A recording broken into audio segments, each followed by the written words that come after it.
Ladies and gentlemen, welcome back to the No Laying Up podcast. Soly here, going to be joined shortly by the crew. We had a great chat with Dr. Sasho Mackenzie on the science of putting. He shares a lot of stuff in there and how he came up with the stack putting system. You can go to thestacksystem.com/NLU. Code No Laying Up will get you 10% off that bundle. This entire hour and a half interview, it's not all an infomercial for the stack. Everything, all of his research, we go into great detail about what he's learned about putting and how it kind of funnels down into something very simple for that you can use to improve in putting.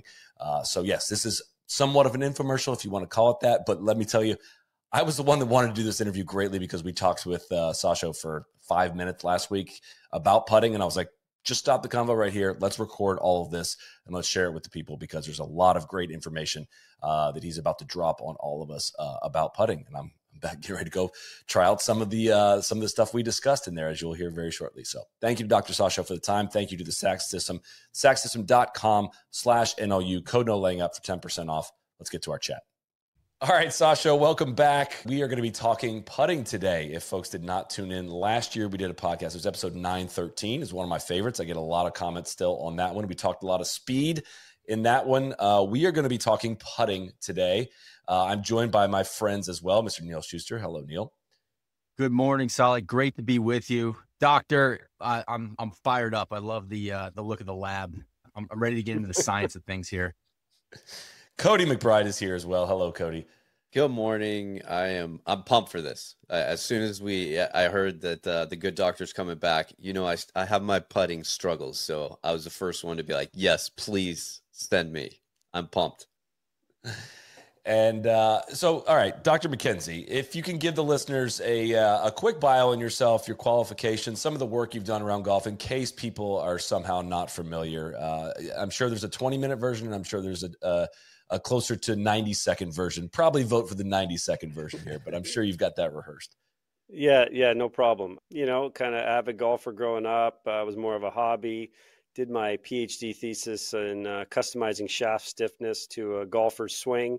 That got me kind of into the golf industry. Ping bought some software for me around analyzing some stuff. Started doing some consulting for Ping, for FootJoy, doing golf instructor education. Worked for some of the top with some of the top tour coaches like Mark Blackburn, Chris Como. Started working with individual players, and all the while kind of doing lots of golf research. Passions around speed, passions around putting. So just trying to solve problems, doing research that has very practical application. And then, kind of developed the stack system along the way and incorporated some of the stuff that I've learned into that product as well. Where is the best place? You've done this before. You've talked a lot about your findings when it comes to putting. Where is the best place to start? Does it start with what you were curious about before you started researching putting and then kind of getting through what you wanted to prove or disprove or learn about? Where's the best place to start, do you think, with putting? Yeah, I mean, I just like random questions, things that are bothering people. My own personal why I started to get interested in putting was my fourth year of my undergrad. I got a scholarship to go to grad school. At the time, I was in PEI Canada. You could make maybe $4,000 in the summer, and my scholarship was going to be a lot more than that. So I said, hey, I'm going to not work. I've been working since I was 14, digging potatoes and mussel fishing and all sorts of crazy stuff in Canada. And I thought, yeah, I'm just going to take 4 months, see how good I can get at golf. And putting was something that I was like, boy, this is really tough to move the needle on, by the end of the summer, it was like, I don't think I can spend my life practicing putting. That is where at the time where I was like, I'm not going to shoot 62. At the time, there was a Canadian Tour event that would come to my course, Perrier Classic. Grant Waite, actually, I don't know if you know Grant Waite, working with Hovland a lot of players. He actually won that and shot, 62, 63, 64. In the first 3 days. And so I'm like, okay, I can't do that here. And this guy, no offense to Grant, this was a Canadian Tour. I think they made like 25 grand for the season, right? But I was like, the putting was the limiting factor, why I wasn't going to be shooting in the low 60s. And I didn't see a way to get better, and there just wasn't the science wasn't there to answer my questions at the time. Is the science there now? Like, do you feel like as you've looked into this, do you feel like you can define what makes a good putter, what hurts someone, what somebody should be focusing on? 100%. The level of clarity I have now versus 25 years ago is vastly different. And my putting is if I luckily I didn't know these things back then, because I might have spent 6 years of my life trying to become a professional golfer, and I definitely wouldn't. Now I know I wouldn't have gotten there, but so maybe saved me some angst. But no, it 100% clarity now relative to 25 years ago. Well, I guess my question is, what do you think is the most common issue that holds people back from being a good putter? Focusing on the wrong things in practice. Okay. So I look at, first of all, I love putting because everybody can do it. Everybody can sink any putt. There's not a golf green on the world that you can't put a 30 handicapper on and say, hey, here's a 100-foot putt, breaks three ways. Yeah, they can sink it. They have enough club head speed and the ability to start the ball on a direction. They can put it in the hole. And also the seemingly struggle that the best golfers have. So if you take someone in another sport and you show them an 8-foot putt and you're like, all right, we've got the best golfer in the world. How many times, do you think what percentage of times they're going to sink this 8-foot putt? They'll be like, I don't know, 95. Like, it's 8 feet here. I'm like, it's actually just over 50. The best putter on the PGA Tour is only making a putt this length half the time. So those two things, it says to me that it's ripe for research. So when I look at what matters in putting, you have to look at I call it a deterministic model. What determines whether the ball goes in the hole, and what can a golfer do to figure out those things? What do we control? We have to read the green to figure out a line and a speed. Those two things marry together. I won't get super into it right now unless we go down the rabbit hole, but I think you need to determine the speed first, and then you figure out the line you need to hit to match up with that speed. So some people say they need to go together. I'm very much in the camp of you need to determine the ball speed first, because depending on how far away you are from the hole, you might want a different entry speed. The further you get away, the more you want the ball just to stop at the hole. And then you have to act on that read. So you could screw up the read, right? But let's say you get the read right. Then what is your ability to deliver the putter head to the ball with the appropriate club head speed so you get the expected ball speed? And what's your ability to deliver the putter head to the ball so that you started on the correct line? And then now we're getting into a layer of, well, what should I practice, right? So there are 4 things that I think that are under the control of the golfer that you could potentially practice, right? Green reading aside, that's a big one. 50% of putts don't go in on the PGA Tour because of green reading. That's a whole giant bucket. But then if we look at the things that outside of green reading, we've got how fast you're moving the putter, right? Club head speed, where you hit the ball on the face, towards the heel, towards the toe, high or low. The path of the putter, is it traveling, is it cutting in, out, or right? And then the face angle. Those are the 4 things. If you have perfect control of those 4 things, no variability in those 4 things, you step up to a putt, then you're going to sink every putt. But what happens if we have some variability in those 4 things? What matters more? And that's, where you can learn that speed is by far the most important thing to get right, to practice, to improve upon. Then face angle and distant third and fourth are where the ball hits on the face, and path. They just don't matter. And how I answered that question is to say, okay, let's take a putting robot. This is one way you can answer that question. Let's take a putting robot and let's figure out, say for a 12-foot putt, something you got a chance to make, but if you mishit it a little bit or whatever, you're off, that you're probably going to miss. Well, how much can I change my path before that 12-foot putt misses? And let's say it's like, it's a big number. Well, in my mind, it's a big number, plus or minus 5 degrees, right? Okay. And then you're like, okay, I start missing that 12-foot putt. But then you need to layer over that. Well, what's a golfer's variability in path? What can we expect, right? And it turns out that, and if I bring the worst golfer in here, into my lab and I measure their variability in path, it gets nowhere near the number we need to miss a putt. Right? So you go, right. So the shittiest golfer that comes into my lab is missing 1 out of 100 putts because their path is too variable. And you can do the same thing with impact spot. And you're like, yeah, okay, there's a really interesting rule of thumb. I'm going to use Canadian units, but if you take a typical answer style putter, they're all over the place, right? They're kind of the most common blade style putter. For every centimeter you mishit it towards the toe or the heel, you get a 1% error in rollout distance and a 1% error in directional miss. So for every centimeter, okay? So that means that if you're trying to hit the putt 100 inches, okay, and which is like 10, 11 feet, something like that, and you're trying to hit that putt 100 inches, and you miss it a centimeter, it's only going to roll out 99. Well, it's still going in the hole, right? Or you're only going to miss an inch left or right at 100 inches. That's if you miss by a centimeter. So then you go, well, how often would I miss the center of the face by a centimeter? And for you three on the screen, the answer is never, right? It's like if I had you hit 100 putts, they're all going to be within plus or minus a centimeter. Man, you're giving me a lot of credit. Because that's interesting, because I feel like I get mad at myself a lot for feeling like that was a bad stroke. And maybe that's a false narrative that I'm telling myself. If you're saying that I shouldn't even worry about that. If you've got 8 hours a day to focus on your putting, okay, Yeah. maybe. But if you've got an hour a week, it's not even in the ball. I putt heads up. The number of putts that I sink where I feel the face twisting because I've mishit it, like a half a centimeter, I feel I miss it, but it doesn't affect the rollout of the ball enough for that to be something that I need to worry about. And that's so comforting.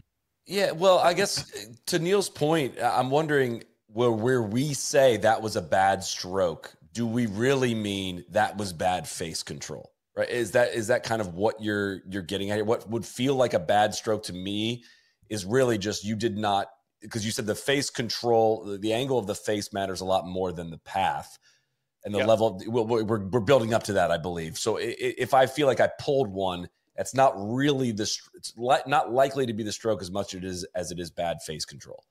100%. You can, and I can take. There's another way that I approach this. So let's say I'm doing a study and I'm comparing 2 models of putter for ping. Okay, let's say we're looking at the effective offset. I did a study last year where it's like, right, they made identical putters. One's got a lot of offset, one doesn't have much offset, and one's in the middle. And I have people come in over a bunch of days, have 100 people, take a whole bunch of putts, and we learn about offset. But hey, I've also got some of those 100 putters that sank a whole ton of putts. They're really good putters. Look how awesome they are. And then okay putters and all the way down to really crappy putters. So I can take that data set and go, right, what matters? Right? So the way I set up a study, for example, I've got like an 11-foot putt, and it might be 11 feet, and the line is, inside right. And I'll have someone hit that putt, then they go over to another part of the green, hit a different putt, come back and hit that 11-footer. So what that allows me to do is go, right, we take green reading out of it. I know that Soly's coming in, and he's going to hit over the course of a half an hour, he's going to hit this 11-foot putt 15 different times. So what I can see is what are the characteristics of his putting stroke that, and say then, Neil, you're a terrible putter. You do the same thing, but you don't sink any of those. Soly sinks a bunch, right? So I can go, right, but I've got 100 golfers that have done that. And I can do just correlations. Okay, what was Soly's variability in path, right? So let's say on average it's 0. But sometimes it was a little bit right, sometimes it was a little bit left. And I can take that for every golfer. What was your variability in path? And plot it against the number of putts you sank. And it looks like shotgun splatter. So there's just impact spot on the face. Nothing there. Some people hit a toe, heel, especially we've got a lot of putters in Antigonish, the putt heads up.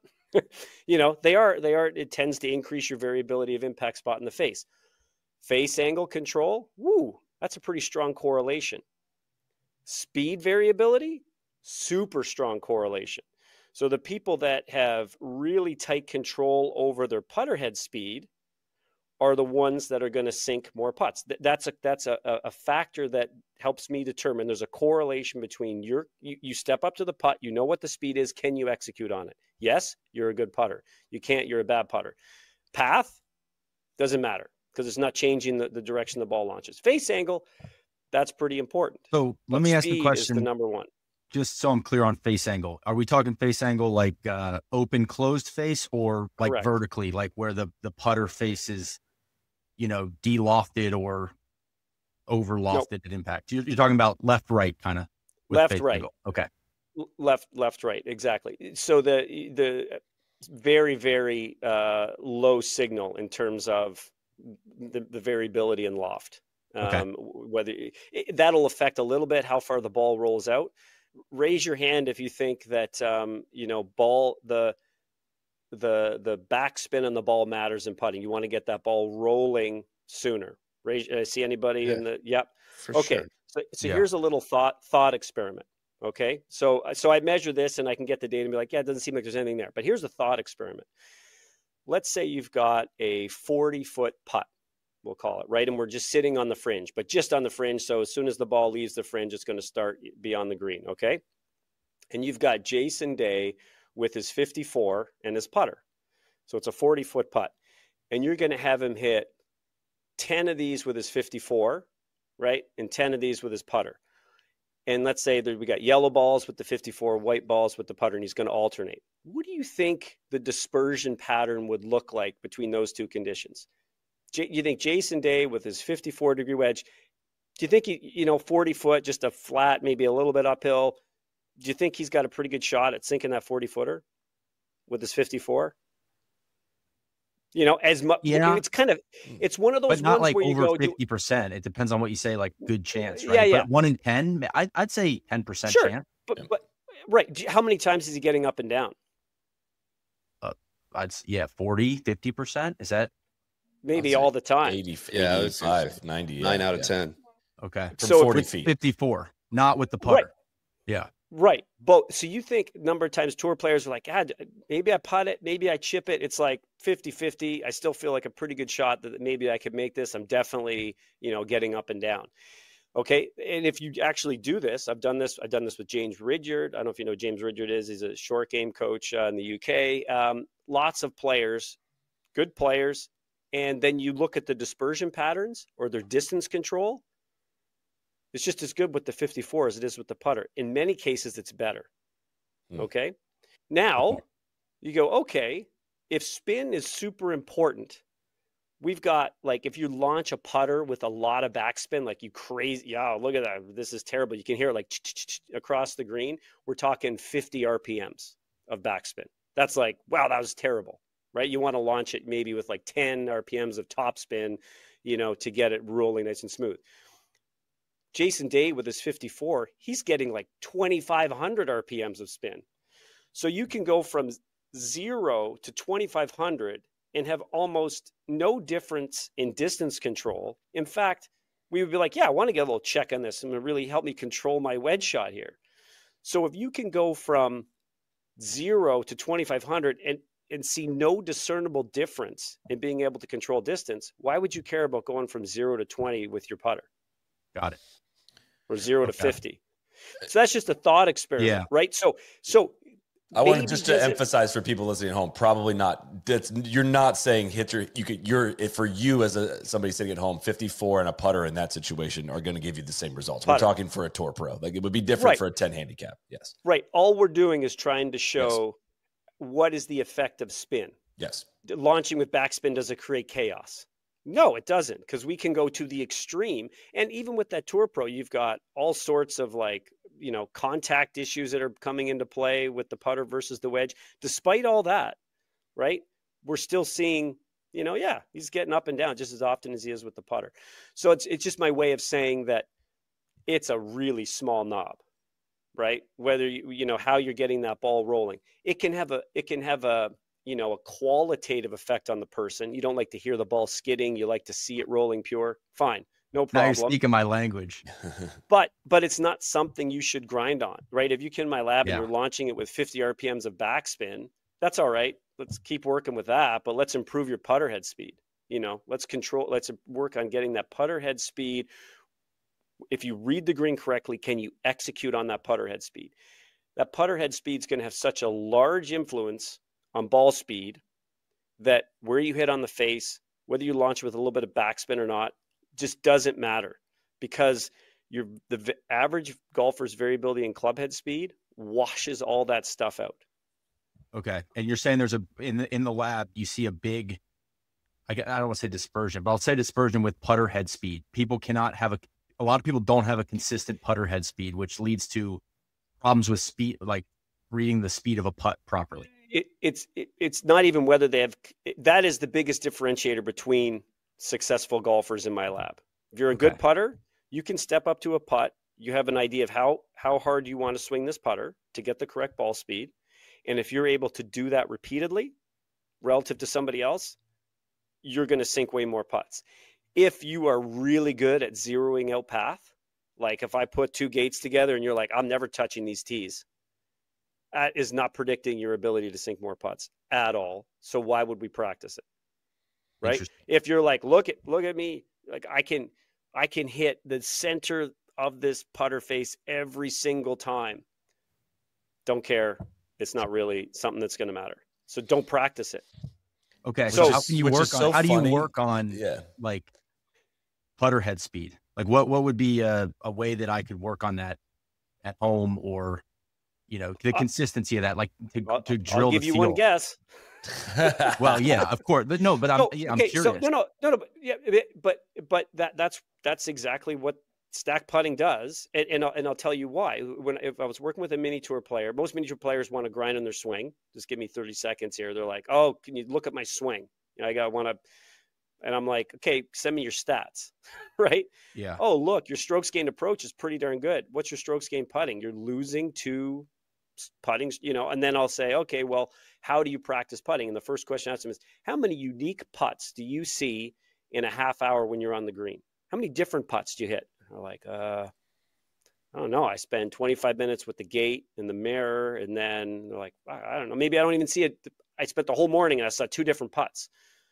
That is not going to help you with your speed control, right? You need to be, the best thing that you can do to get better at controlling your speed for a given putt is to hit lots of different putts. And then where the speed matters and where you enter it, to say that speed sucked.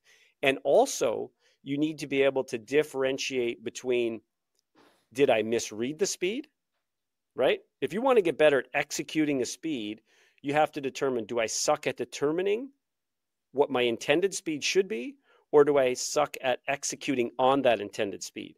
Those are separate skills, and you need to be able to identify which one's the issue, but both of them you work on in stack putting, because in 50 minutes, you see 18 different putts where speed really matters, right? And that's the best way to get better at it is practicing different putts. There's lots of research on blocked versus random practice. If you say, hey, I'm going to give you let's say I took a group and we're only going to hit 15-foot putts on this particular green, hit 15-foot putts. And all we care about is your speed control, right? Let's say we'll even take it away from putting. We're trying to get this ball to end up exactly at 15 feet on a line on the green, okay? And then another group practices 10-footers, 18-footers, 12-footers, and we go, okay, they maybe never even hit a 15-footer. And then we have them come back and we're like, all right, here's the test. Let's see who can stop the ball at 15 feet. The people who hit all the other putts are the ones that do better trying to get to stop at 15 feet. And that's, golf, we're not even trying to optimize for a certain specific distance putt, right? We have all sorts of different putts. And it's important not to train the skill in putting in isolation, right? It's like, okay, this one is 2 inches outside left to right. It's 8 feet, slightly uphill. I need to read that. So that's an important thing that I need to work on. But also, can I figure out the speed when I'm hitting that putt? And that goes into your memory bank, or you put it in the app and you get a different putt downhill, right? Fall golf is here, and you already know Rhoback is our go-to for polos, hoodies, joggers, pants, crew necks like the one I got on right here. All of it. Best fit, best feel. It's as simple as that. The Rhoback Delta pants are our favorite pants. The stretch elastic waistband is a game changer. I've got every single color they have on the website, literally every one. I told them, send me every single one. This is what I'll be wearing on the golf course. Gives you that extra room for some added comfort, but it maintains the best fit possible. The fabric is smooth. It's wrinkle resistant, easy to pack, comfortable to wear. You throw it in a suitcase and you're going to roll it out and it's ready to go. Second one, a new one first. We haven't talked much about the Rhoback Fulton vest. It is awesome. It's got light insulation to keep you warm. It's not too bulky. It's got interior and exterior pockets. It's a really nice layering piece as we still hit the course despite the temperature dropping a little bit. And finally, just because it wouldn't feel right if we didn't mention the best hoodie in the game, the Rhoback Hezi hoodie. It's soft. There's no better feeling than wearing a Rhoback hoodie fresh out of the package. As we head into fall, go to rhoback.com. That's RHOBACK.com. Use code NLU at checkout for 20% off your first order through the end of this week. Pants, hoodies, vests, crew necks, you know it. Rhoback has you covered. It's amazing to me what I'm hearing is, and it's counterintuitive, of like, to get more consistent with your stroke, you need to up the variability of your practice. You see how that in my head, that sounds counterintuitive, but it makes sense hearing it though. To get a more consistent club head speed, putter speed, you should hit as many different putts as you can in that 30-minute practice session. Because I think that people would like the word feel, I think, comes in right here into what Neil's asking there, because what you're describing, all the calculations that are going into this club head speed, ball speed, of putter, I couldn't guess within how many miles an hour of what my putter head speed or my ball speed is. Right? I've never measured. I don't know what that is. Right? There's a feel aspect of that and an eye aspect of looking at I don't know if it was a 28 footer or a 32 footer that I just hit. How does that kind of, blend into it as well? Okay, well, that's the other super valuable thing about stack putting is that if you can give an extra bit of information, like I visually can look at this and I will tell you with certainty this is 25 feet. Maybe it's 26, maybe it's 24. It's definitely not 20. It's definitely not 30. That is a super valuable piece of information that you need to internalize to start assessing your putting. If think about this, we go out into a field in the middle of the night, right? And I'm like, all right, guys, I'm going to put a spotlight down here at the ball. I'm like, all right, grab your 60-degree wedge. I want each of you to carry this 60 yards. You'd all have a pretty good shot at doing it, right? You're like, all right, because you've lasered 60 yards a bunch and you've associated that distance with a feeling. If I took you onto the putting green and I said, all right, nondescript putting green, right? And no holes or anything. And I'm like, all right, Soly, putt this 27 feet. You'd be like, what am I? I don't even know. Where am I? What am I doing? You don't have that sense. That's really unfortunate. It's so clear how we lean on that with a wedge shot, right? We're like, right, I've got that internalized. 60 yards, this is what it feels like. You don't have a speed, like a club head speed number internalized. You have a feeling, right? You've calibrated to that. So with stack putting, when you go through the 18 holes, you need to step out. This is 28 feet, right? This is 14 feet. It only takes 4 or 5 sessions. And then you're like, you can just, like my 15-year-old kid now, I'm like, all right, this is 19 feet. He just looks at the hole, backs up a bit, drops the ball down. He knows what 19 feet is. So then that bit of information, when he hits it, every putt he hits in practice and on the greens that he's playing on in a tournament, he's like, I now know that was 19 feet and I associated with an effort. And I also associated the dew on the green. All that stuff gets internalized. Just the same as like a quarterback. Like the speed the ball comes out of a quarterback's hand, how critical is that to try and have the ball intercept with the trajectory of the wide receiver? Wind, temperature, how fast the receiver's going, is the quarterback moving backwards? All those variable factors all over the years with all those repetitions has given him amazing speed control, right? And the more information you can feed in there, like knowing how far the putt is, the better off you're going to be. So you have internally, 10 feet flat. I know what that feels like, right? Yes, it's helpful to look at a distance and judge the feel from that distance. But boy, it's nice to confirm that, to be like, well, yeah, it looks like 12 feet, but I know what that number is. Just like, how terrible would your wedge game be right now if I didn't allow you to go out with rangefinders, right? And you're like, well, you're looking at the height of the pin. You're like, I think it's 60. Well, actually, it's 54. Well, You know, you just airmailed the green, right? Well, God, training your eyes. That's really interesting. It's like becoming better at spotting how far a putt is. Cause yeah, we all say like, oh, that one's about 15 feet from the hole. It's like we go 15, 20, 25. Well, if you get better at gauging that, like, by training your eyes like that, I can see how that can make a massive difference. Yeah, that's a data point. 15 feet, 1% uphill. That's an effort level that I know, right? Or I'm going to adjust a little bit because it's dewy or because it's into the grain, right? But blindly practicing, we're not getting any benefit, right, from that practice. The other thing that I'll add to that in terms of determining what's really valuable at stack putting is that we differentiate between misread errors in speed and execution errors in speed, right? So if we all go to a par 3, it's 150 yards and, it's slightly downwind, we're like, it's kind of swirling, maybe it's like 12 at Augusta. You're like, all right, I'm going to, hit a hard wedge. Okay. So you hit your shot and you immediately assess, okay, did I chunk that? Did I hit it thin? Did I do what I intended to do? And then you look at where the ball lands. And if it sails over the green, you go, I underestimated the wind. There was way more wind up there than I thought. And you immediately bifurcate and go, that was a misread in terms of the conditions, not a misexecution. Or you hit it fat and you go, nope, I probably read it right, the wind conditions, because I just ended up a little bit short, but I chunked it. We don't do that. The average golfer does not do that with their putts. They hit a putt and it goes short, and 9 times out of 10, they go, oh, I didn't hit it hard enough. Well, or did you misread it? Did you not realize that it was upslope? Did you not realize it was into the grain? You need to, as soon as you hit that putt, it needs to be part of your system to go, was that a misread or did I not execute? And if you're not doing that in every putt, then you're not getting better. Like, imagine if you did that on your shots into the greens on one, you're like, oh, who cares? I'm long. I must have hit it too hard. That was the wind, and then you go to the next hole and now, you know what I mean? Your distance control is going to get better because you're not separating between execution errors and read errors. That's such a good point of the average golfer not understanding what their baseline is for putting. We just came back from a member event this last weekend, and there's people that come from all over the world, and it's in, outside of Chattanooga, Tennessee, and we're, it's not Bermuda greens. So they're they're mini verted. So there is a lot of grain in there. You got people coming from Canada. We got people coming from the UK, and they're like, these greens are fast. And we are saying, well, they're not really fast. They're actually kind of slow.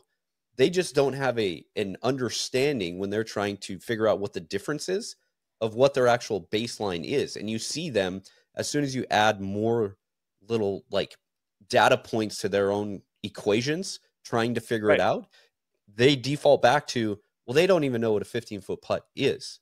They just know at their home course, this is a stroke that they make, and it's going way further past the cup than what they're used to. Yeah. Because it seems like if I was to process everything you're saying right now, I would say, man, I should, especially if that's what, stack putting is training you on, I should know these distances. Like, that's a really good takeaway, I think, from this, because I do not walk away from this saying I need to know my ball speed and my club head speed of my putter. Right? No. Right. But I think I feel like I walk off the greens. I can be a very good putter at times. At times I can be quite mediocre, but it feels kind of random, right? And I'm not doing any processing of the information. It's totally like, today I was hot and this day I was not. I would be curious if I went back through all the putts I hit this past weekend, how many were misreads and how many were bad execution ones. It's hard to say. Some people don't want to play golf this way of I should be logging this, but that's kind of what the next step would be. If I actually wanted to improve on this, I would need to be logging this information. Yeah. Imagine how terrible you'd be if you didn't assess whether you hit it fat or whether it was into the wind. You're never get any better at distance control, right? That's in a scramble. We're playing a scramble and someone hits it and you see where the ball ends up and you're like, that's the first question you ask is like, hey, you hit that? How far do you think that would have went? I kind of chunked it. Okay. That's really important information. It's important in putting too, but we don't use it to help ourselves get better. I don't know how much time I want to spend in this rabbit hole, because I don't know if I want to walk away from this podcast feeling like I should be putting with my eyes on the target. You do. I know that is the conclusion, but I don't know if I'm ready to commit to that. Right. I want to get back into some of this face stuff into that, but kind of talking about this feel thing, I want to marry these two, link these two things, right? Because you have studied the effects of heads up putting. I'll let you describe what that is and how that works and why the data overwhelmingly says that most golfers of most skill levels are better off looking at a target, not necessarily the hole, but a far away target that they're aiming at. Right. Yeah, exactly. So it stems from the same fundamental understanding of putting, right? You have those 4 factors, right? You got control of putter head speed, where the ball hits on the face, path, and face angle. And what we're trying to do is reduce variability in those things. If we reduce the variability in those things, and also with speed, we have to get the right speed, hit the intended speed, right? The other 3, we're trying to get 0, ideally. 0 path, 0 face, hit it at the center. But speed, we have to get that number relative to what the hole is. That's the only one that really changes. Hole to hole is like, I need a different putter head speed in this one. You don't want to change your face angle. You want your face angle relative to your body to be the same every time, your path and your impact spot. So if I look at other sports, I'm a big fan of sports get insular, traditional, and they don't always necessarily optimize, right, for what they should be doing. So let's back out and look at what other sports are doing. Okay, basketball shooting, I clearly look at the hoop, what I would call the far target, right? But it's, basketball is different than golf because I'm holding the ball, right? I don't have to hit this thing. But if you go, okay, what about like billiards? Now I need to hit a cue ball to go hit another ball. Well, in billiards, you don't look at the cue ball, you look at the far target, right? Hockey, no hockey player. I'm watching my 9-year-old play hockey yesterday. When he's going in a breakaway, he's looking at where he's shooting the puck. He's not looking down at the puck, right? So there's an inherent advantage in looking at the far target, right? Basketball, hockey, billiards. So then in golf, you have to ask the question. This is the question I asked when I started researching this. It must be, my hypothesis is that, if we don't look at the ball, we really screw up impact spot. We really screw up face angle. We really screw up path, because all the available evidence says we're going to be better with putter head speed, executing on the speed if we're looking up. There's also some just general research in this area. If we close our eyes or put our head down, our ability to remember how far away something is decays exponentially. Yeah. Right? So even the best putters that putt heads down, like Aaron Bally, I remember trying to film him at Whisper Rock on the putting green, and I missed the first 2 putts because he started his stroke before his head ever got down to the ball, right? His head's coming down and his stroke's already starting, right? So as soon as you put your head down, we start to forget about how far that way, and what we're always trying to do, because putter head speed's so important, right? We're trying to marry that distance, that information with an effort level. And if I put my head down, I start to forget about that information, then my ability to execute in the speed gets suboptimal. So start doing studies. Turns out that's true. Our ability to execute the intended speed goes way up when you putt heads up. That makes sense, right? Because I'm actually I'm trying to hit it with this much effort to this. I'm not forgetting about that. Impact spot variability goes up a little tiny bit, but we already learned that does not matter. So who cares, right? And face angle doesn't change, path doesn't change.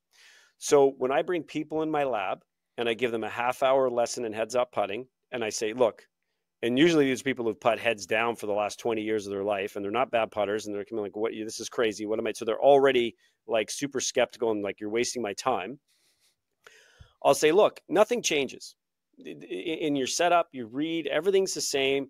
Normally what people do when they go to hit a putt is they get lined up and they pick a spot that they want a line they want to start the ball on, right? Like if we were playing a scramble and we're trying to decide, I'm like, what do you think? Ball outside right?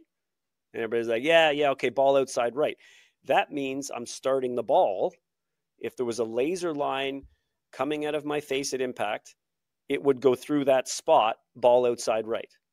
Right. So I'm like, all right, nothing changed. So I get them to hit a couple of putts the normal way, and I'll actually go down by the hole with my putter. I'm like, all right, this is where the direction you want to start the ball on. Yeah, right there. And then it'll fall into the hole. It's going to break a little right to left. Okay, great. Then on the third or fourth putt, I'll say, okay, just before you pull the putter back, everything's the same up to this point, but just before you pull the putter back, I now want you to imagine a laser line coming out of that ball, going right perpendicular to the putter face. It's going along the green, and I want you to stop at that spot where it gets closest to the hole. So that laser line is going to pass, usually where you put your putter down. If you're like, hey, do you think you're a caddy, right? We'd be like, hey, right here. You stare at that spot and you say, all right, I'm going to hit the ball over that spot. And you just hit your putt. You're like, I'm just going to roll it over that spot. That's what you do in curling, if you're familiar with curling at all. And so your ability to execute on the intended speed goes way up. So on flat putts, there's not much of a difference between heads up, heads down. As soon as you start to get breaking putts, where speed becomes more and more important, heads up putting starts to really clearly become the better method. So 80% of the golfers that come through my lab clearly putt better heads up. So without having practiced well, it. the having analogy I would use is, I think the stats prove that, shooting free throws in basketball underhand, granny style, as they say, is more effective than, traditional, like how we would all shoot a 3-pointer. But is it why are more players not doing this? Is it kind of it's embarrassing? It's different. It's a tradition because it's not traditional. Yeah, but you see, like some players like Vijay Singh done. It's usually because it signifies that there's something wrong with me. Yeah. Right. It would take a player like Jordan Spieth did. It's someone who just doesn't care what other people think. He did it when he putted his best. He was putting a lot of his putts heads up. I don't like they didn't have a systematic approach, really. Some of them he putt heads up, some of he putt heads down. I don't think he really wrapped his head around the science just to confirm, like, this is why it's better. You're like, let's get out the Tommy system, the Capto something, like, I'll prove to you why you're better. Your putter head speed control's better. Let's just commit to it. But Keegan's done it a bunch this year, right? He's hit a bunch of putts heads up. Johnny Miller won a tournament doing it.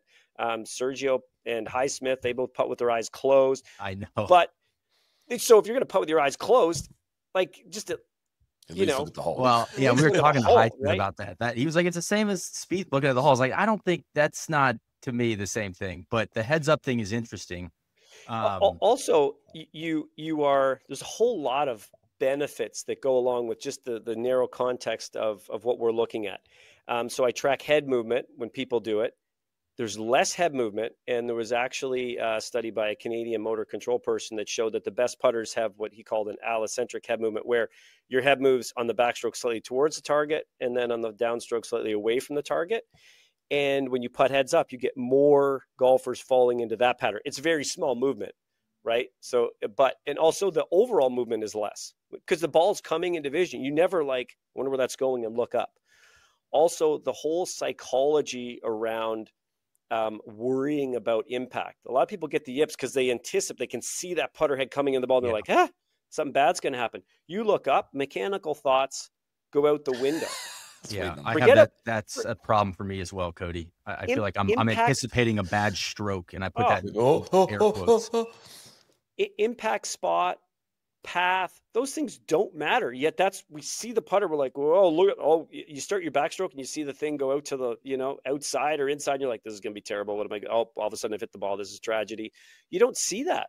Like if I now try to putt heads down, it feels the same way as if each of you turned around, crumpled up a piece of paper and tried to shoot it into your garbage can and looked at your feet. As wrong as that would feel, that's how it feels for me now trying to putt, heads down. In Canada, we do scrambles. A lot of hockey players in Canada, right? So we're doing a scramble. Often you'll get to a practice green, between, the ninth hole and the, as you round the turn, and they'll do win year-long pizza if you, use this hockey stick to putt the ball in the hole. Everybody in my group who putts heads down, when you put a hockey stick in their hands, now you got this ball rolling around on the blade, they do heads up. And I'm like, why are you doing that? Like, well, I just, it feels so wrong for them to look down because you have no idea how hard to release this ball, Well, one thing I like about the stack putting stuff is that the ability to log these, so you can actually test if, like I was messing around with the claw grip earlier this year, and the 2 sessions I've done with stack putting is like one I did with my traditional grip, one I did with the claw, and it actually gives you. I know 2 sessions isn't enough relevance, but it is nice to be able to isolate a variable like that and tag it in the app. My question for you is, do you see any noticeable difference in different types of grips? We see a guy like Justin Rose switch to the claw and it's really helped him, or like arm lock. Like, do you see any one grip to rule them all, I guess is my question. Like the best way to hold the putter. Yeah, definitely not. Okay. Definitely not. Yeah, there's no, and we can look at that. So we've got over 1 million putts now. So we can sort by grip type. We can sort by if you've switched from standard grip to claw grip, if you've switched from, what happens. No, there's no particular grip. If the only thing that I would say in my research with grip is sometimes it's nice to marry that up with a putter type. Yeah. Okay. So in like a style of where the center of mass is on the putter head relative to the shaft, or the alignment of the grip, I should say, in the case of lab putters. So if you are someone that has a lot of rotation in your stroke, right? The face likes to open and close a lot. That's a signal that you actually like to feel where the face is. Okay, you're like, I want to, and you can get a sense of where the face is if you move the putter around, right? And you get the torques in your hands are changing quite a bit, and that gives you a signal of where the face is. Lots of golfers like to feel where the face is. That's especially if you putt heads up. There's actually last research study I did on this. Heads up putters did better with toe hang putters. It gives them a sense of where the face is. Now, lots of golfers who do not like to feel the face, right? And if you don't want to feel the face, go to a zero torque, go to a face balanced, and those are the ones that are going to be better off using something like a claw grip, pencil grip, something where they're like, I don't want to feel this thing turning in my hands. I don't care. I want to set up. I want to know where the face is pointing at address, and then I just want to swing. I don't want to feel anything changing. Please just bring this thing back to square. So like someone like, like Adam Scott would be on one end of the continuum of that. And then Phil Mickelson might be in the other. But then putting is so tough. You see lots of people experiment, right? And it's not necessarily maybe the right thing that they should be doing. That's where, stack putting comes in. It was like, try it out for you. Do 5 sessions this way, 5 sessions that way. And then, I wish Shoffley would have done that a few years ago when he was testing out the, like the arm lock, right? Yeah, lots of people were like, hey, this is kind of like cheating. I think Horschel was almost like, let's ban it. But it's like, well, there's not really any evidence there for that. And also maybe just try it out yourself. Well, yeah, and it seemed like Wyndham and Ricky went that direction, and I think Ricky's moved away from it. I always talk about the honeymoon phase with putting grips and differences there. What about any evidence of like a consistent routine? Like, and how do you feel about pre-shot? And if I'm trying to improve, it's about to be winter in New Jersey. If I'm trying to improve my putting inside at home, is there anything I can do with a mat that isn't around, like, because it's going to be hard to find variable putts on a mat? Like anything you can do there to improve your putting? Yeah. Give me a minute and a half or I'll describe the importance of setup repeatability. Okay. So it doesn't really matter if you set up the putter that's, 2 degrees open or 2 degrees closed, right? Or you always have it set up with a lot of loft, but then you deliver it with less loft. How you set up is not really important. It's that you set up consistently the same way. Okay. So let's go back to the studies I do where I'd have you hit an 11-foot putt where the break, then you go around the green, hit a bunch of different putts, you come back and hit that same 11-footer, right? One of the things that I was really interested in is, okay, what leads to variability in face angle, right? And I thought I would see really good putters would be able to set up whatever way they wanted. Coming kind of from a hockey background, you can score top corner facing this way or that way. Lots of guys are like, even now faking the direction they're going to shoot and redirecting pucks, really important in the NHL now. So I'm like, yeah, a good putter could set up with their feet, 3 degrees closed this time, 3 degrees open next time, but deliver the putter. Putters open at address, putters close at address, but they always deliver it square. That was my hypothesis, right? We'd see a lot of variability in setup, but variability in face angle would like get less and less as you got closer to impact. So I bring up these curves. So let's say, all right, there's Neil. He's hit this 11-footer 10 times. Let's plot his face angle for all 10 of these putts. And I thought I would see so picture these graphs, the way the graph would go. Face angle starts about 0, opens up on the backswing, then closes on the downswing, right? Yeah. I thought I would see big variability at the start at address, a little bit open, a little bit closed, and then all these curves would like get tighter together towards impact, right? They would all like, the best golfers would all see 0. No, I pull up this first person, I'm like, my initial flinch is like, these curves look so wrong. I've done something wrong with, my marker set or the data collection. It looked like, I actually thought I brought up my putting robot, and it looked like I'd taken the putting robot, set it up, made a stroke, and then twisted it a degree, made another stroke, then closed it, made a stroke. All these curves were like copy, paste, shift down, copy, paste, shift down. If you were off by a degree at address, you were open a degree at impact. It's like, wow. So it really shocked me that on the same putt over and over again, we don't have much ability to realize that we've now set up our feet, and I have markers on the feet so I can measure the stance angle relative to the intended line of the ball. And everybody knows what the intended line is because they've seen this putt. There's no green reading error here, right? We're just like, to a large extent, we're like putting robots. We get in there. If we set up, open or closed, our putter's following what our body lines are.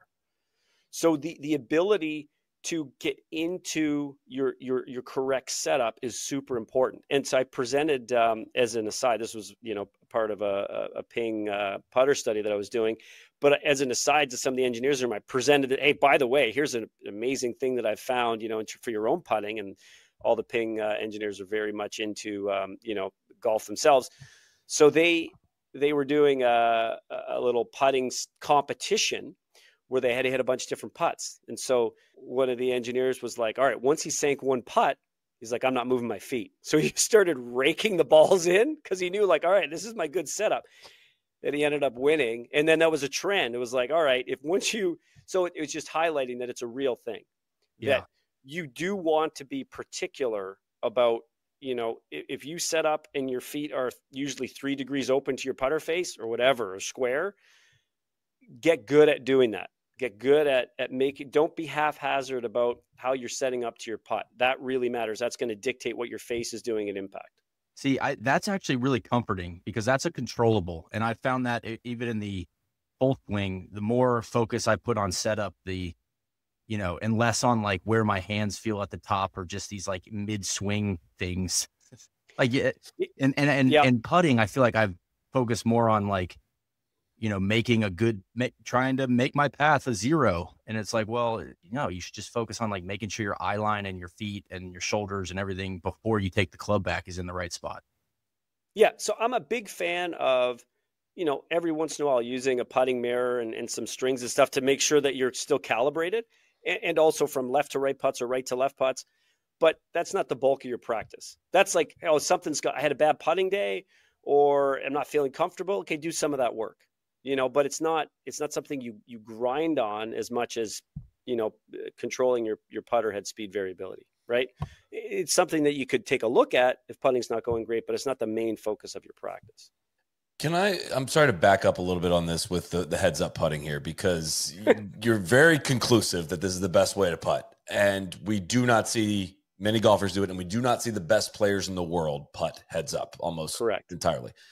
Do you have different conclusions that you've reached regarding skill level of where that pays off the most, right? Can you argue at the professional level, it may not make the improvements may not be tangible enough to be measured versus like if you're a 10 handicap, this is very clearly what you should be doing. I'm just curious if the heads up model kind of depends on your skill level, how much that might be an improvement for you. Yeah, it doesn't. And that's a great thing about doing this research. There are lots of +2 or 3 handicaps that I've measured who are better putters than the average putter on tour, right? So that's more what we're talking about, is not like, they don't hit the ball, 320 yards and their approach play is not great. But I can measure their stuff in the lab and they're like, yeah, you putt just as well as, Sam Burns, right? And those variables still improve for those golfers. So it's not skill level related, but it is related to your ability to retain an image. So if you have, like, I think would Tiger have putt better heads up? I don't think so. I think, that famous putt that he sank at Sawgrass, I think you could have turned the lights out, sent him home, had a drink, came back, and set him up over the putt. He probably would have still sank the putt, because that image was just burned into his brain, and he had such a strong association with that. And there are probably lots of golfers on tour. I don't think that's a skill unique to golfers. I just think that there are some golfers who have that ability and they can putt heads down, and it's not going to affect them very much. But then the traditional thing, and admitting that you're probably it's a weakness. I'm putting heads up now. Something's wrong. All eyes are on me. I think that's something that tour players do not want to go towards. A practical thing is that there is more movement around the green at tour events. But it didn't seem to affect Spieth. So there's that. I don't know. You have to ask him, hey, like when you were putting heads up, did that bother you? Everybody's pretty still. That's the only thing that I might think maybe don't try it, is because, you're looking at the hole or up around the hole, and someone in the background moves or sneezes or something, and maybe that distracts you. But I think that's a pretty small factor. And for most cases, you guys have also been to a lot of tournaments. People are, in general, when someone's there's not a lot of movement. People are kind of, and a caddy could control that. It's also, Soly, is that people don't do stack putting like activities to know if there's a difference. Like, we're talking, if you take 18 putts and stack putting, and every time you putt heads up, you sink one more putt. Okay. That is massive. Oh, you just gained a stroke, like an 8-footer, let's say. You just, gained a stroke on your putting over the course of 5 sessions. That is a massive shift. But if you're not tracking that, you're not remembering that, whether you miss or make one 8-footer, right? That's not going in. It's such a fine line with putting. You need to collect the data over a number of rounds and say, look, this is clearly better. And it's going to have a meaningful effect on your score. Tour players don't do that. There's a lot of seems as if, I wish they would, you'd see more people doing it for sure. I think I've heard, I forget if this was Spieth that said this, but I've heard he has talked about, he does it on short putts because he can kind of see the hole out of his periphery when he's looking at the ball. And that can kind of mess him up in terms of, I know where the hole is, but if it's in my periphery, I need to look at it. But if it's not in my periphery, it may not have been Spieth that said that, but no. Like, as you're talking, I can convince myself that if you made me pick out a spot 2 feet in front of my target and look there, I could be like that. I feel like I'm putting my best when I'm putting, like looking like 6 inches in front of my ball. And if all right, if I hit that mark, I'm good. I feel the most freed up for that. I guess I would have to test more to think about looking all the way at the finished target. And what you've done, you've taken a small step to convince yourself that you don't need to look at the ball. Yeah. Right. Go the whole way, and you might as well look at that distance so you can take all that in. Yeah. Right. So it's like saying a free throw shooter is going to look at I'm not going to look at the ball when I shoot, but I'm not going to look at the hoop either. I'm going to look at the ground a few feet in front of me. So what you've done is you've proved that probably you will be a great heads up putter. Take advantage of all that information. The same way a quarterback, right? Or anytime we're executing where you look, you see all that information goes in. You feel the wind, you see the speed, the angle of the wide receiver running, all that goes in and it comes out as a feeling, right? That's the same way. You don't need to grind on, you read the putt and everything, but when you get over it, that information is still coming in. You still see the dew, you see the slope, you see the grain, you feel the wind. It's impossible to aim point your way through all those variables. There's a double breaker. Aim point can get you close, but in the end, it's still that feel, that, visceral thing of like, I'm reacting to this environment when I hit this ball, right? Why would you not want that in your brain, right? You wouldn't want the quarterback when they see you go, close your eyes, and then I'll try to remember how fast he's moving, and you get that information in real time and react to it. It's not as prolific anymore, but that's like such a great example. A quarterback running an option, and they just know based off muscle memory where their guy's going to be when it's there. Doc, I have a question though. I don't want to call them the yips, but if I have a 2.5 to 3 foot putt and the hole is in my peripheral vision, there is something that happens to me where I can do my exact same routine, step into it, make sure everything's fine. And there's like this internal clock that starts that I know that I am going to make a bad stroke if I don't get this putt off in 5, 4, 3, 2. Oh my goodness, I've missed this left. And then I have to go hit this faster to get it in the hole. It is such a mind crushing thing where I don't know what is going on, but I've noticed it specifically. Like when I look down, if the cup is in my view, that is when it happens. And I don't know how to break myself out of it outside of just closing my eyes and hitting the same putt that I do all the time. I mean, I love the short putts with heads up because it just becomes very reactionary. You're never looking if it's, inside 3 feet. You're always looking at a part of the cup. You need to be on like a 5% slope or something where you're like, I need to look outside. So even on the craziest breaking putt, you're still looking inside right, and you stare at a little blade of grass and you're like, I'm just going to hit the ball at that. Don't even look at the ball. You're like, I'm just hitting the ball at that. That is that, there might be some deeper stuff going on there, but I would give that a go. Welcome. Well, I have a question about green reading. So I traditionally for whatever reason, I've always liked to look at the peak of the arc. So if it's a downhill and it's breaking left to right, and let's say it's 2 cups, I like to look at a point like in the arc of that putt, maybe halfway or whatever on a 15-footer where I think it's going to break at its most and then start turning right. From you just, and I've talked to Max Home about this. He's a big laser 2 cups out. He reads putts on a straight line and then they move 2 cups. Any science or any thoughts on what's better? Both. Like, to me, those Venn diagrams completely overlap. It's not one or the other. I need to see the curve. I don't see straight lines. I don't putt in straight lines. I need to picture, and I will like pick out like a little imperfection in the green. Okay, halfway the hole, the ball has to be high of this line. Has to miss this mark high. Yeah. I will 100% when I'm reading the green. I first say, how fast? Well, back up a second.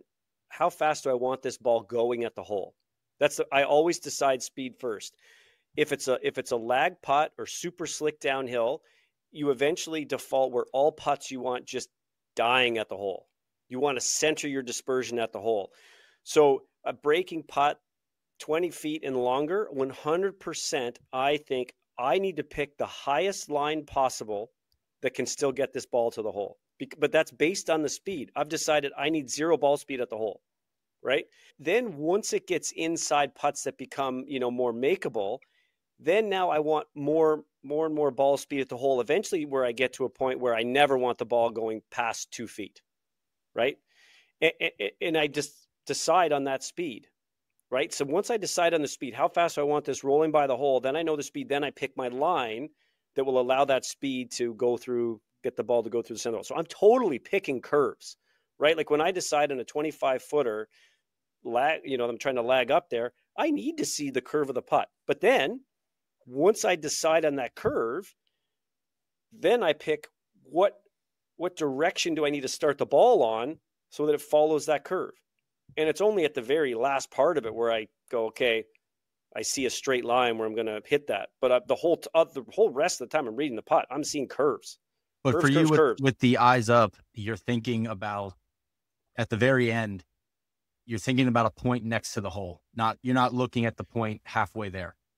Is that unless right? Yes, unless it's like an extreme 2-tiered green, where you got like a 7% slope or something. And I'm like, all right, I got to die this at this point on the tier. And then it's just going to fall down. Unless it's really extreme like that, which is like 1 out of every 100 putts, I am looking at the spot that's going to pass close to the hole because that's how I'm going to internalize my speed best.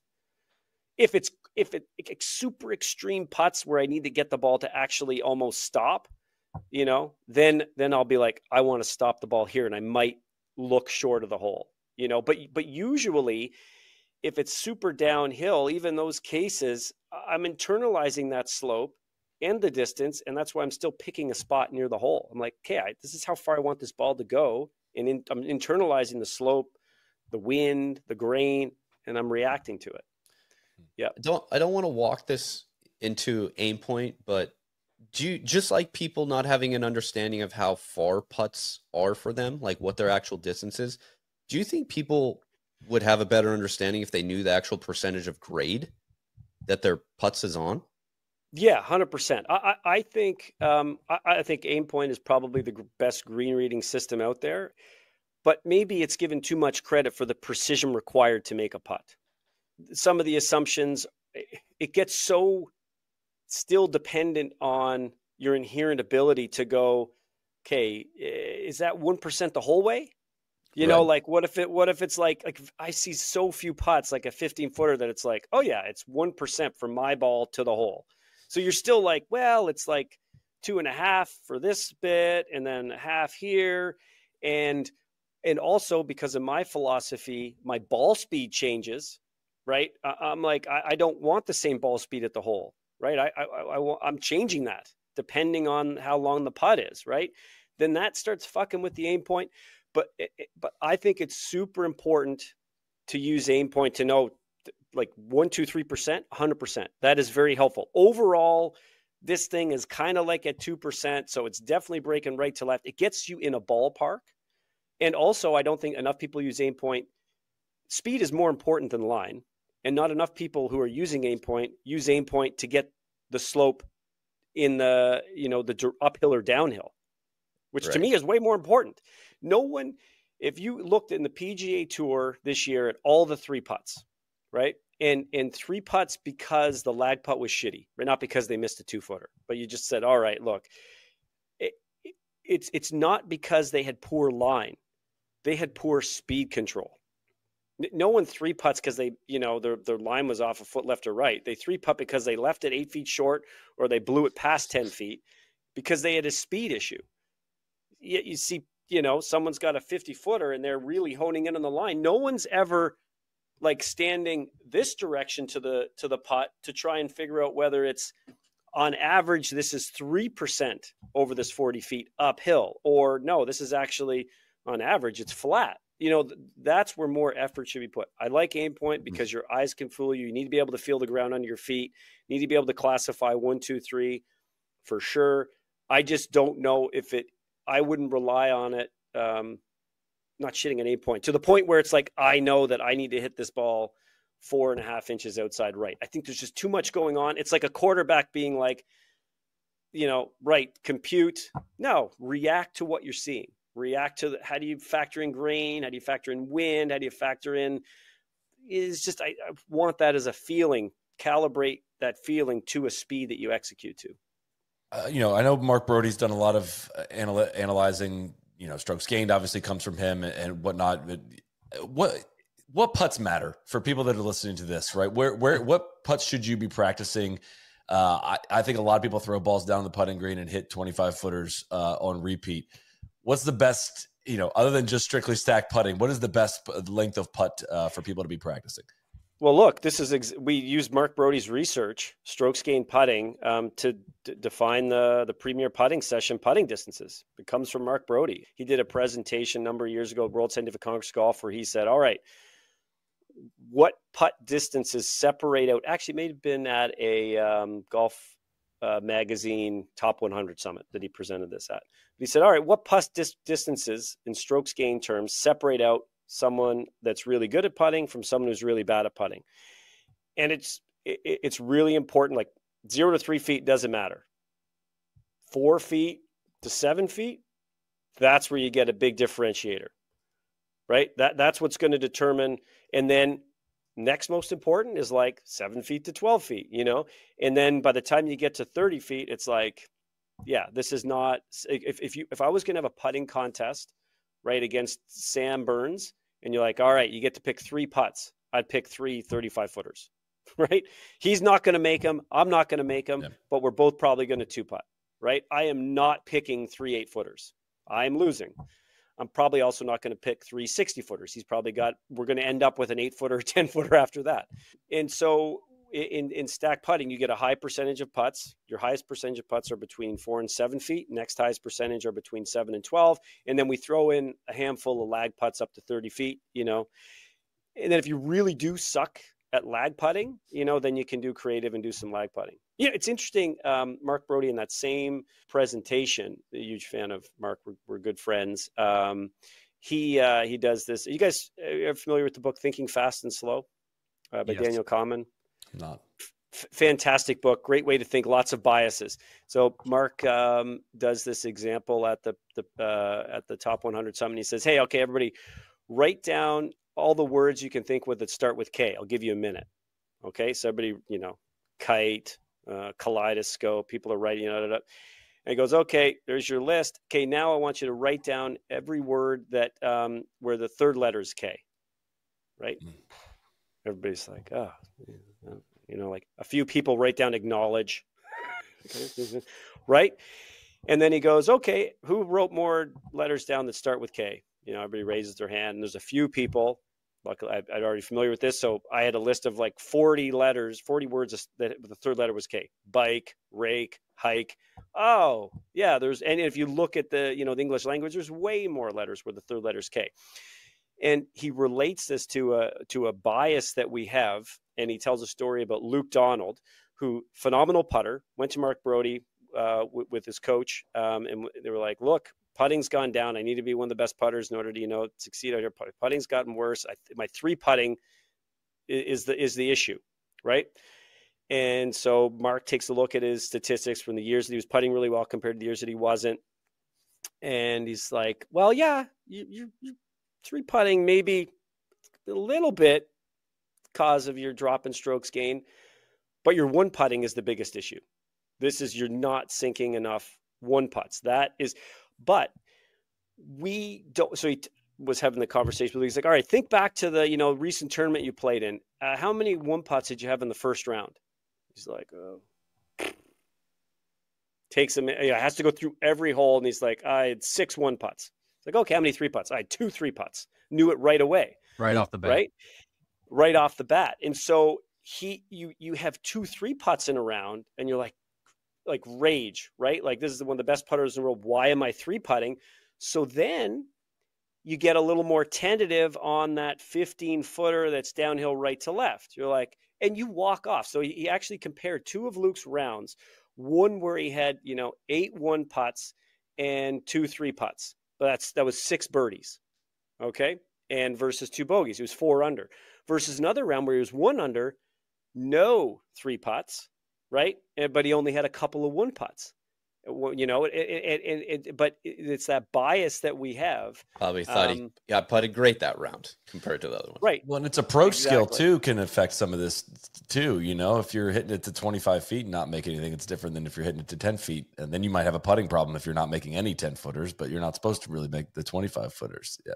Right. So that brings us back to Luke needed to focus on making more 4-footers to 12-footers. That's where it wasn't lagging it up from 30 feet. Those are the important putts that differentiate. Luke, get better at sinking those putts that matter between 4 feet and 12 feet. Don't worry about getting better at your lag putting. It's not going to move the needle. That's what I always take away from the Brody research that I've always stuck with is like basically the theory of, especially from off the green, chip it close or it doesn't matter. I think is good advice for higher handicap players, mid handicap players, that when you're in a difficult spot, if you're in a greenside bunker with a bad angle, if you're 30 yards away, whatever, to a tucked pin, whatever, you are better off making sure you do not make a giant mistake. If you need to hit this to 18 feet, to 15 feet, to 20 feet, rather than trying to get it really close, like there's no point in trying to hit it to 8 feet, essentially is what the numbers shake out to. I know literally being 8 feet away is better than 15, but if that involves extra risk of getting there in any way or brings in a ball rolling back to your feet, it's 100% not worth it. Yeah, what I tell my the folks that I work with, if we look at a shot, especially good golfers are arrogant. And they're like, "I can pull this shot off." Yeah. I'm like, "Yeah, you can. How many times out of 100? I'm going to give you this shot 100 times. You're going to try to hit the high flop over the bunker, super tight lie." how many birdies are you getting? Let's say it's a par 5 and, they need to get up and down for the birdie. Out of 100, how many birdies are you getting? I could probably get 10, like if I had 100 shots, 90 of them, I'm getting birdie. I'm like, all right. And how many times are you blading it over the green in the hazard or leaving it in this bunker short that's really tough to get up and down from? Probably 20. I'm like, all right, well, there's 20 doubles. Gone are your birdies, right? Now, let's play the regular back in your stance, low risk shot where you're going to land it at the pin, but you're going to have a 25-footer. How many of those are you blading over? 1. How many of those are you leaving in the bunker? 1. All right, and you're probably still going to make a couple of those 25-footers for birdie. Maybe you 3-putt once in a while, get a bogey, but there are 0 doubles in this equation.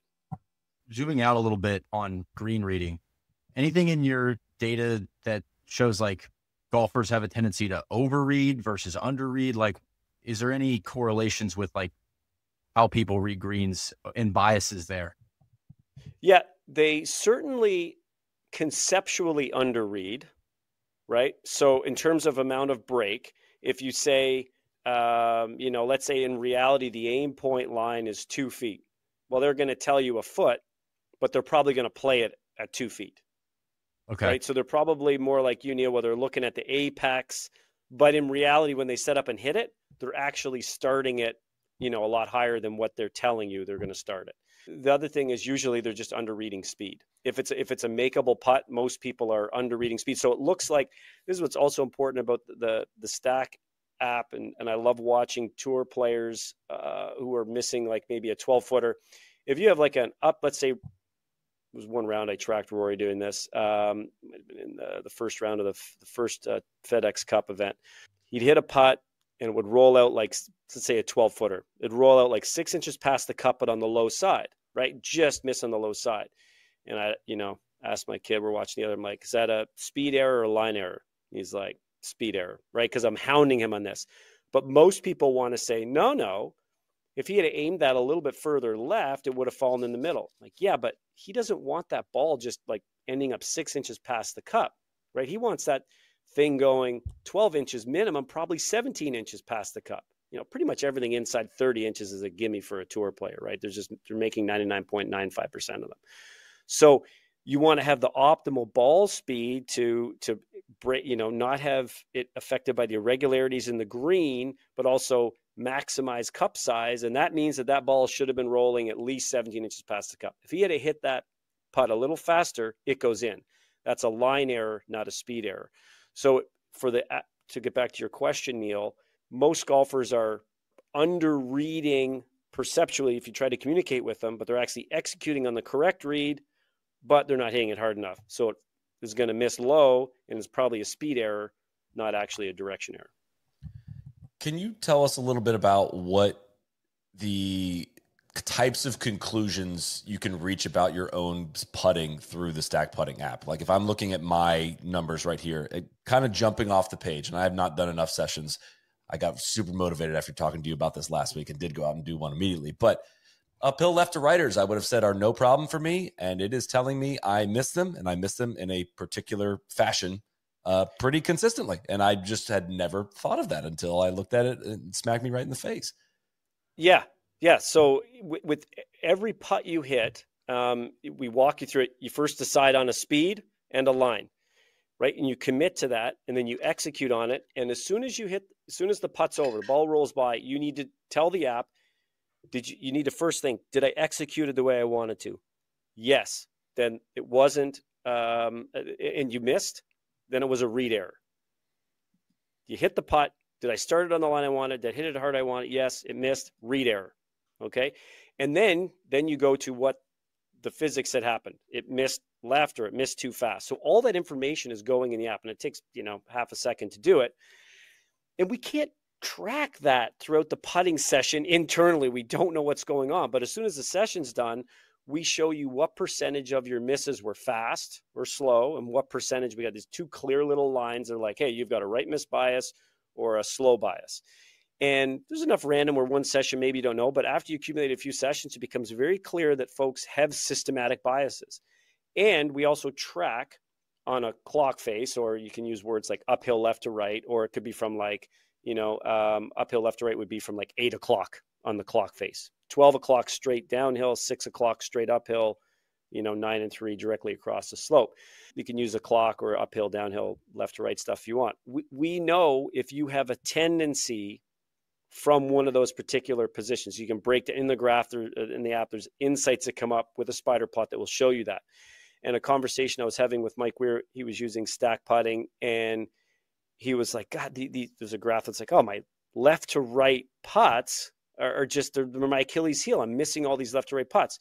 And his initial reaction was, there's something wrong with my stroke. Like I'm setting up left, or I'm pulling it, or whatever. Let's go work on the stroke. And I'm like, just actually scroll down one more graph. We have your misreads, right? And so in real time, he's entering the information, but he can't analyze it all. It's too much data.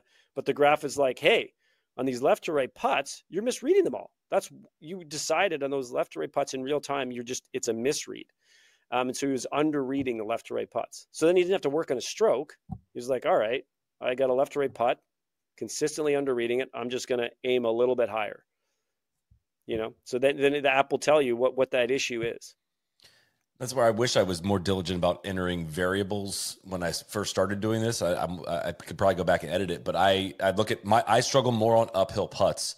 But I also look at, I've been putting exclusively on Bermuda greens doing these, and I find it's consistent with, I find uphill putts harder on Bermuda greens because the grain, in my theory, I always hesitate to talk to somebody with a PhD about things like this, but my theory would be that they're harder to make than they are down. Like the ball seems to stay straighter on Bermuda greens when it's down grain, and break gets exacerbated into the grain. So, that's kind of I guess a benefit of all of this in here to be able to, all right, when the greens are, you enter your green speed in, when you estimate a green speed in there, like on fast greens, if you have 100 sessions logged of all these things, you're going to get some serious conclusions about what you tend to do. It's really fascinating.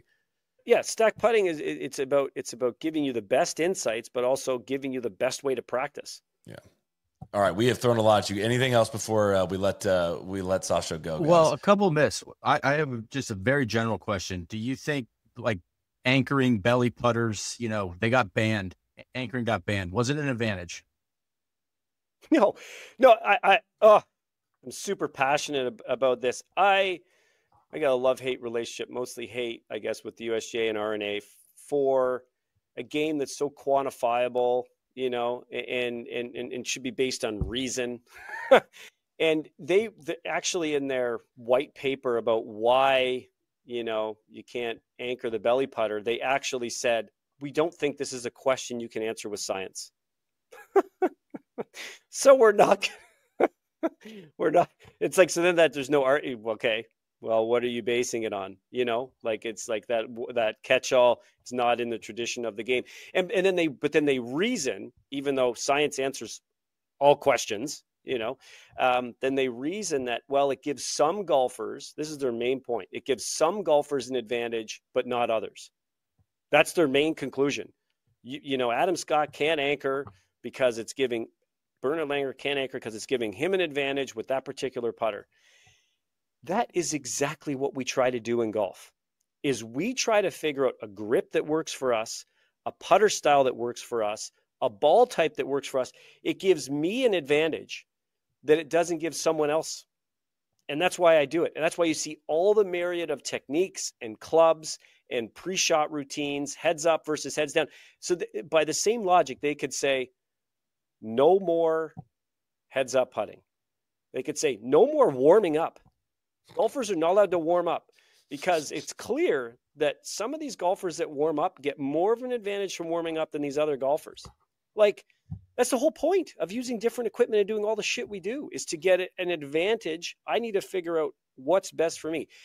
And they know that, or I hope they know that they've done a little bit of research to know that across the board, using an anchored putter, anchoring anything, is actually more detrimental. There's lots of evidence in motor control that if you remove degrees of freedom, it makes the skill harder to execute at the elite level, right?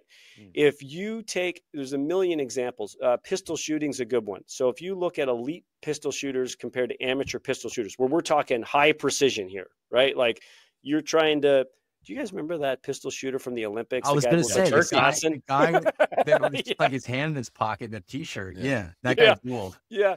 Yeah. He got a lot of phone calls, about extra work after that.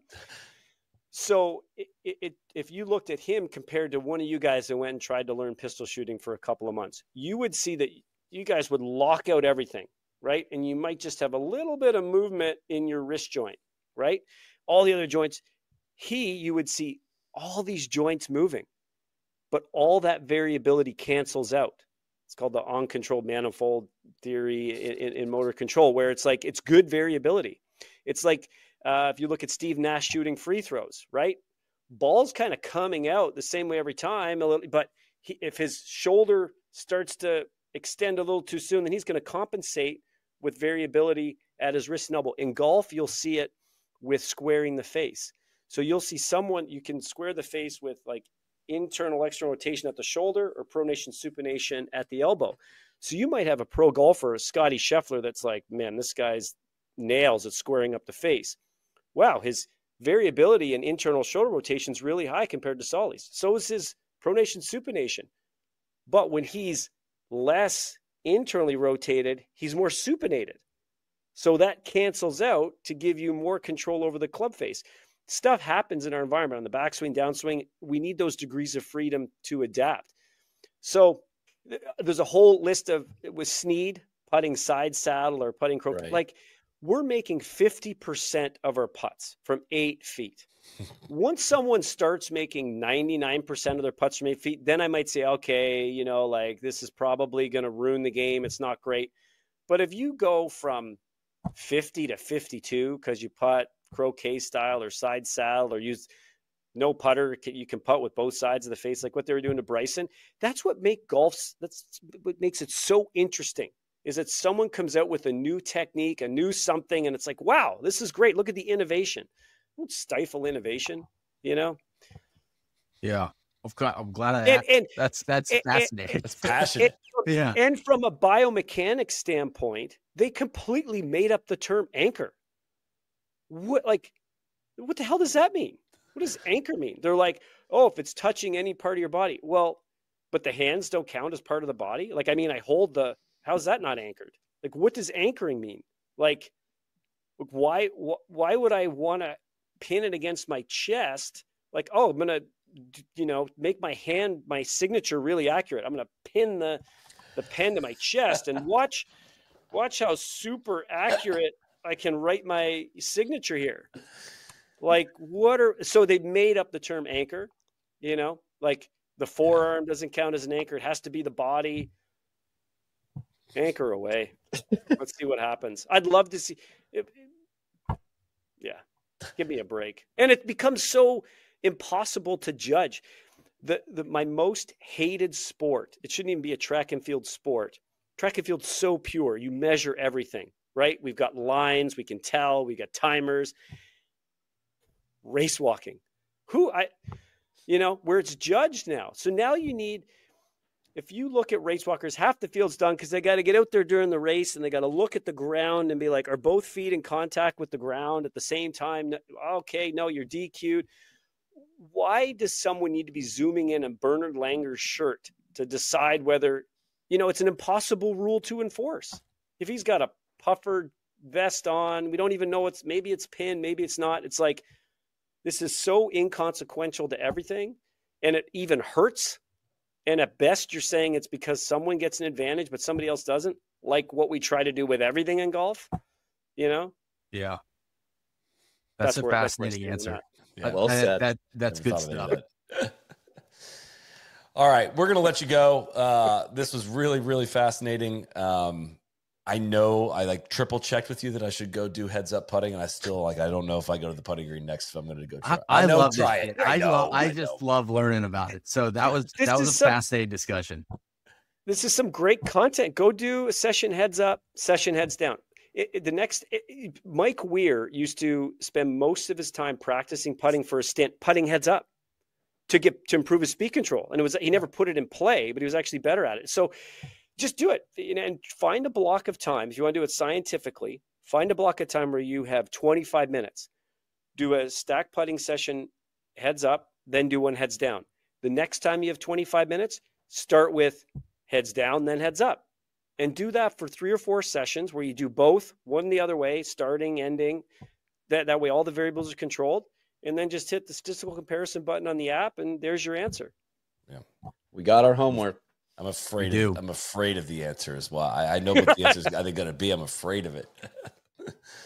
So, we greatly appreciate your time and ability to bounce a bunch of questions off of you. I know people are going to really enjoy this one as well. So we'll be checking in with you shorter, more quickly than the last time you visited, but really appreciate your time, Doctor. Okay. Thanks, guys. It was enjoyable.